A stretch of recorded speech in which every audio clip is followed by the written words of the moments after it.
В эфире 408 выпуск программы «Пропеллер». Всем привет, друзья! Привет, привет!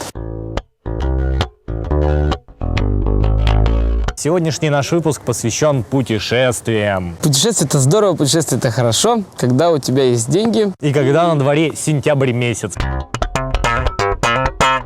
Первый сюжет нашего юнкора Лехи. Лешка поехал в Синск и там снял сюжет о двух музеях замечательных, которые есть у них в поселке. Музей, посвященный таксидермии, и музей, который посвящен ямщикам. Абсолютно неожиданные какие-то материалы, потому что когда вот он пришел и сказал: ребята, я снял сюжет, посмотрите. Ну вот мы много чего ожидали увидеть из Синска, но музей и работу таксидермиста — это, наверное, последнее, что нам пришло на ум. Действительно. Такая профессия, как таксидермист, к примеру, достаточно редкая. И я думала, это всегда более мужская профессия, а оказывается, там женщина занимается этим. Ну да, и я вот, допустим, когда в детстве видел эти чучела в старом универмаге, меня всегда впечатляли размеры глухаря какого-нибудь огромного. И я думал, интересно, как его вообще там оформили таким образом. И вот здесь замечательный способ выяснить.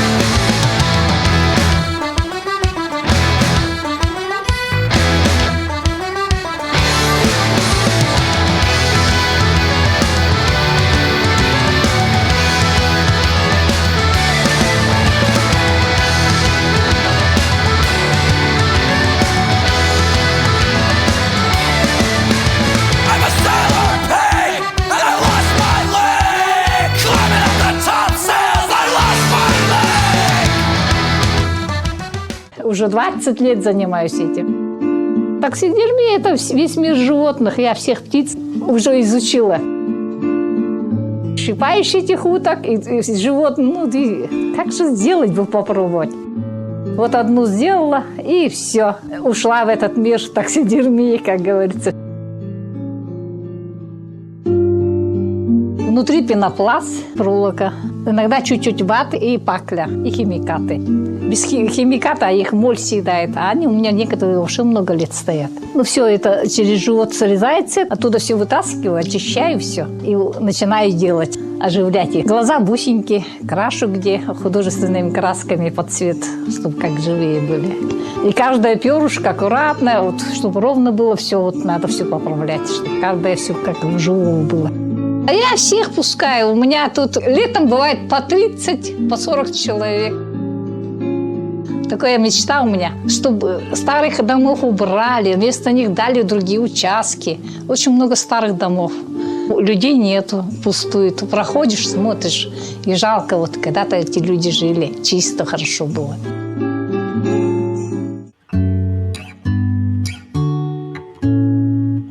Идею создания музея на селе я вынашивала давно. Когда открытие было, вот люди уже пришли, посмотрели, и оказывается нужное дело, ну и стали приносить.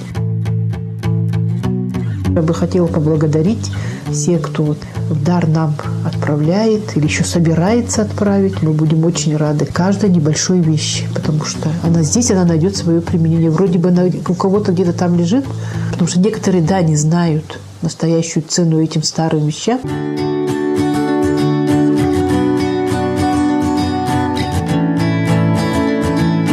Но у нас создан сайт, виртуальный музей. У нас уже более 900 пользователей. Конечно, многие бы хотели приехать к нам на экскурсию, но у нас далеко очень. Надеемся, что приедут. Вообще я приглашаю, приезжайте к нам. Посмотрите.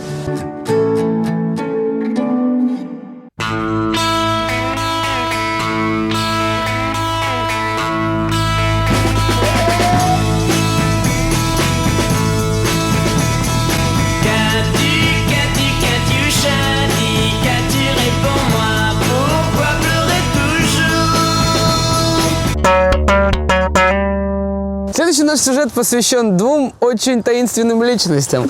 По таинственной причине исчезнувших из города. Те, кто смотрит нашу передачу, должны знать. И Вячеслава, и Константина. Да. Вдвоем проще устроиться в чужом городе новом. Все-таки их двое, 2 зарплаты. Проще снимать квартиру, проще питаться. Вот помнится мне... Они как маленькая семья. Да, они как маленькая семья. Причем Брешев — это такая мамка, знаете, которая на кухне такая с фартухом, типа: так, Костя, я что-то не поняла, вот это самое, ты собираешься куда? Ох ты, вот видишь, правду говорю. Сегодня у меня концерт. Я пришел выступить в парк Башню со стендапом. Не знаю, как там дела у Кости, что сейчас делает Костя, но мне прикольно. Я просто гуляю, передаю ему слово. Действительно, реально, работать уже охота. Охота деньги получать. Охота уже купить себе одежду. Ну все, мне сказали, что позвонят в течение 3 минут. Как вкусно! Как ореховая паста! В общем, мы идем в кино. Я сегодня впервые выиграл билет на конкурс репостов. А сколько участников было? 3 участника. 2-й был я. Мы сходили на кинчик про планету. Оказывается, я Землю люблю больше. Мы на 7-м этаже. Мы пришли на работу. Костя устраивается, а я пришел получать бейджик. Костя сидит, заполняет анкету на работу. Скоро будем работать. Скоро себе футболку куплю. И еду. Вот. А в морозилке у нас масло. То есть, и все, больше пока в морозилке у нас ничего не лежит.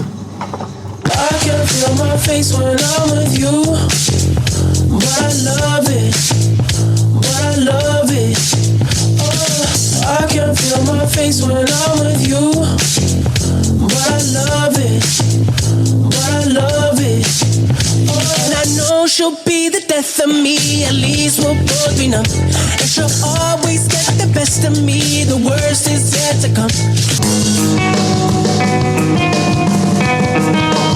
Мы сходили на чай. Всем будем врать, что полный концерт посмотрели. Прослушали 2 песни и ушли. Слишком много народу. Пошли варить луковый суп.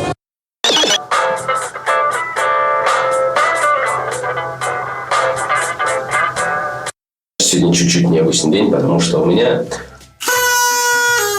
день рождения. Мы идем в замечательное дешевое место.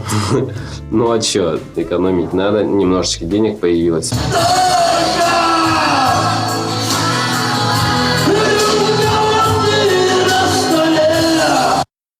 Буду встречать нашего друга в аэропорт. Он еще мне вещи привез. Не, ну в первую очередь, конечно, друг, потом вещи. Сначала вещи. Слава сейчас проходит там обучение аниматорства, всякие химикаты, там разводит жидкий азот.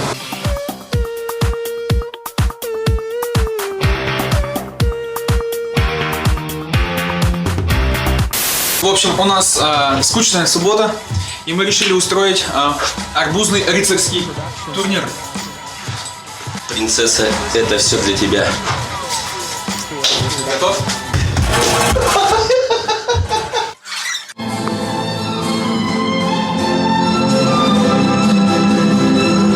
Мелочи нету?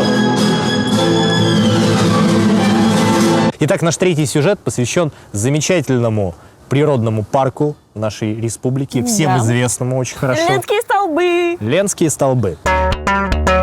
Многие умудряются быть в Таиланде, в Греции, где-то там еще, вон по Европам ездят. А на Ленских столбах вот многие не были. Это странно, потому что на самом деле и за границей ты не часто сможешь увидеть что-то сопоставимое по вот, монументальности, связанное с Ленскими столбами. Ленские столбы, конечно, это очень красиво, неописуемо красиво, все прекрасно, но чтобы увидеть всю прелесть этого вида, тебе придется сделать огромнейший путь. Я просто был тоже на Ленских столбах в роли оператора и таскался на самую верхушку со штативом и камерой. Так вот, я могу сказать, что если подниматься туда просто так, в кедиках, тогда все нормально. А я поднималась на Ты каблуках. что, на каблуках серьезно поднимался? Но я с ресторана вышла. Марина, ты вообще чем думала? Это вообще, как это возможно вообще? На каблуках на Ленские столбы. Я вышла с ресторана, В вечернем платье. Случайно передо мной оказались Ленские столбы. Я-то думала, мы плывем в Монте-Карло, а тут вот оно что.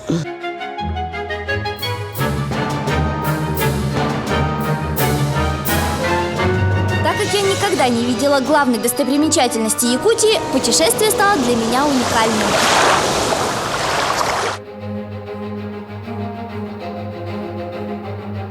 Мне посчастливилось осмотреть весь корабль. Весь-весь! Я сходила в капитанскую рубку, пообедала с матросами и даже побывала в машинном отсеке.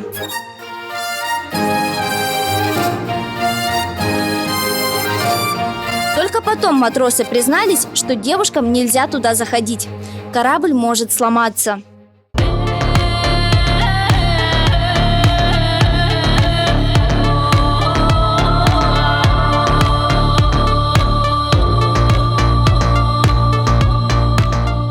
«15 часов пути. И вот, наконец-то, наследие ЮНЕСКО, достояние всей России и республики. Ленские столбы».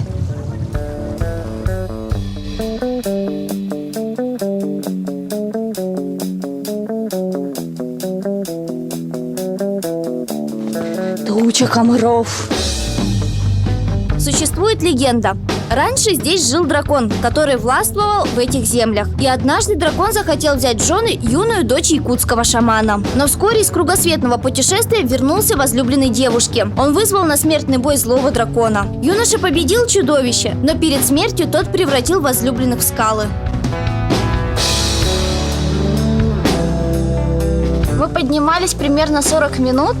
Было тяжело, было много мошкары, но вид бесподобный. Страшно, мы сейчас безумцы просто. Мы спустились с безопасной площадки, у нас тут камень пролетел, и это было страшно. Потому что за моей спиной, как вы видите, река Лена.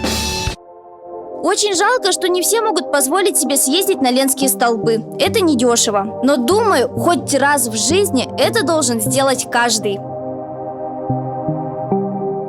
Но я считаю, что вот книги и путешествия – это то, что больше всего дает человеку в жизни. Ну, исключая там какие-то там жизненно важные ценности, это все такое. Конечно. Когда ты путешествуешь, ты о чем-то же думаешь. Ты же растешь. Ты хоть о чем-то думаешь. Заходите в наше сообщество ВКонтакте Проб ТВ и на YouTube по тому же адресу. Оставляйте свои лайки, комментарии, отзывы. Мы все посмотрим, увидим и примем к сведению. Увидимся через неделю. Всем пока. Пока.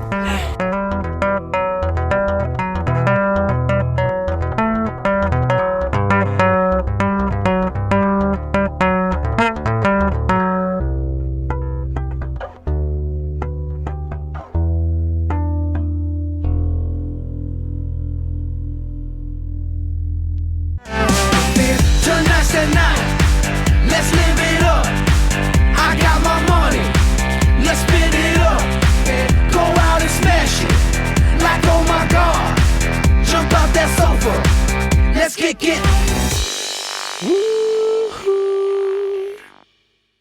Якутский колледж инновационных технологий приглашает школьников 9 и 11 классов получить престижные специальности: сервис на транспорте, операционная деятельность в логистике, право и организация социального обеспечения, земельно-имущественные отношения, экономика и бухгалтерский учет. ЕКИТ. Будущее в твоих руках.